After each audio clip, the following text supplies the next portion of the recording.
Hello,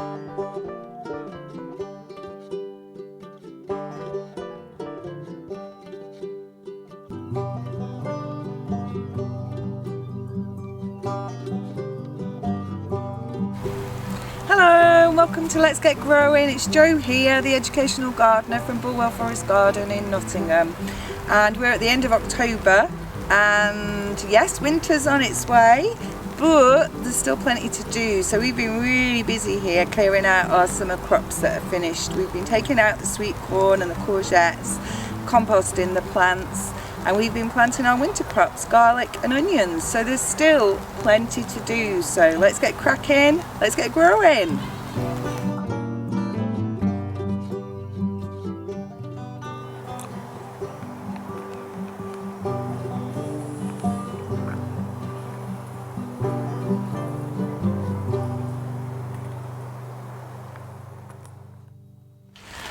And so let's have a look at this week's packs. So the first thing you should have is an envelope with some onion sets in. So these are Japanese onion sets, and they're designed for planting now, and they're different than onion sets that you plant in the spring because they're designed for very cold weather. So we plant them now and they'll be ready to harvest in June next year. So we've got 3 different varieties, so they're different colours. I think the white ones are called Snowball, the red ones are called Electric, and the yellow ones are called Radar. So we've been busy planting these into the ground, but we've also planted a lot into modules. So modules are just any kind of like container like this. And the idea is that we will start them off in here and then plant them out later once we've got the ground ready in the middle beds. So when we come to planting onion sets, we've got to get the bulb the right way up. So the pointy bit is where the shoot will grow, and the sort of flatter bit is where the roots are going to grow. So we're just going to dip a little hole in here, and we're going to put the set in, but we're going to leave the top of it poking out.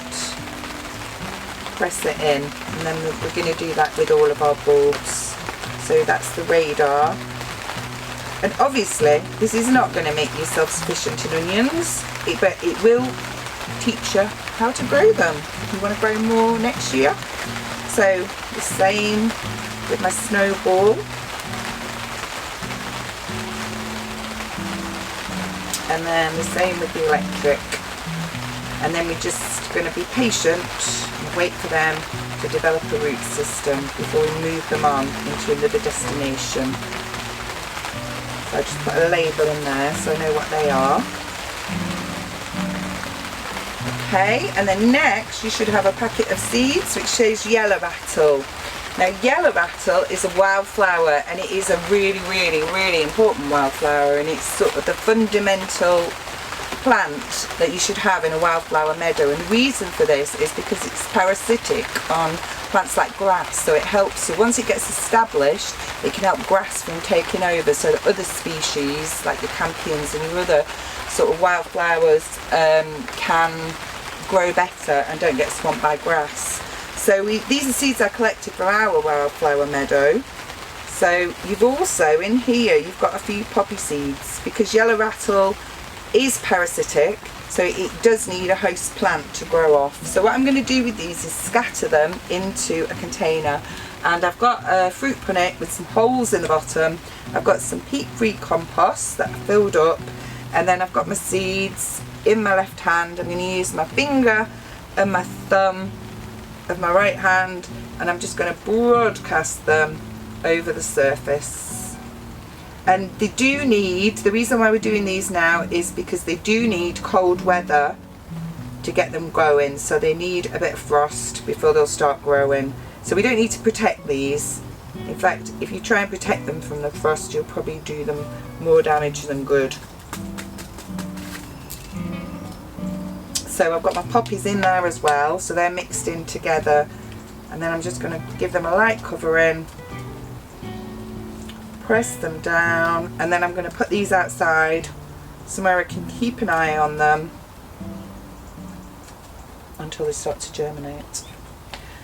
And then your final plant in here is what's called an Ajuga repens. So this is more commonly known as Bugle, but this is like a cultivar of the wild plant Bugle. So it's a garden plant, it's a perennial, hardy perennial. It's really good for ground cover, so it puts out little runners so it can spread.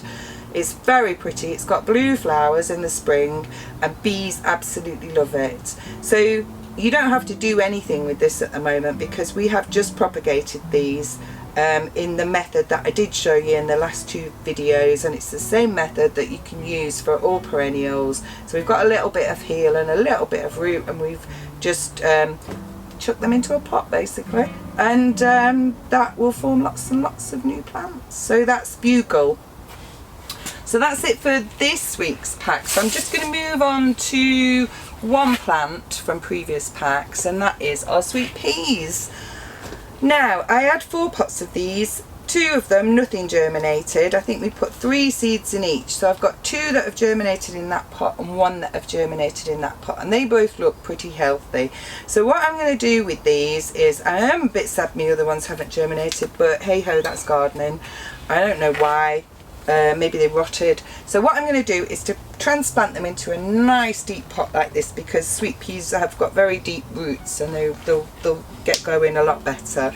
So I'm going to tip my plant, and you can see it's got a really great root system, and I'm not going to disturb that at all because they don't like being disturbed. So I'm just going to put it in on one side of my pot.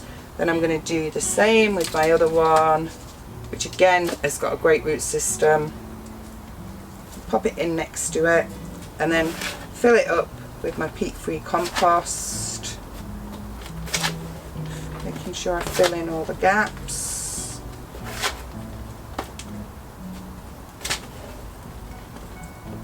Press it down, and then the last thing I'm going to do, and this because I want my plants to bush out, is I'm just going to pinch out the growing tips on here.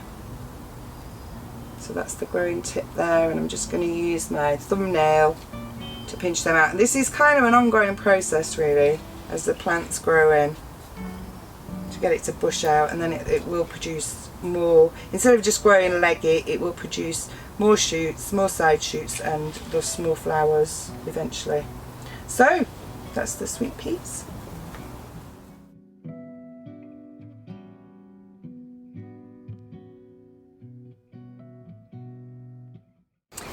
And we've had a few members get in touch with us on the Facebook page. So thanks to Georgia, who sent us a lovely picture of her calendulas and echiums, which are still in bloom. And then we had a really nice picture from Rachel Irvin showing us her daughter busy at work, and she said how much that they've been enjoying growing things together, and they showed us their radish seeds sprouting. And also Rachel Leonarda, she was saying she'd been really busy planting up her packs, and that she was really looking forward to the tulips and other spring flowers, aren't we all? So thanks to all of you for getting in touch, and anybody else, we'd love to see your photos and to hear your stories about how you're getting on growing at home. Thank you.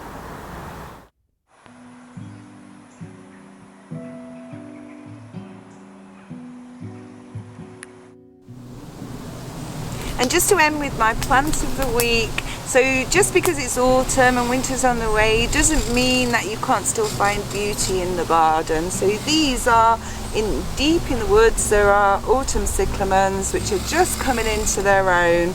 They're beautiful little things, and we've got them dotted on the edge of the woodland here. So yeah, they're really good plants to have at this time of year. So thanks very much for watching, and I hope you can find some beauty in your garden too. Okay, bye.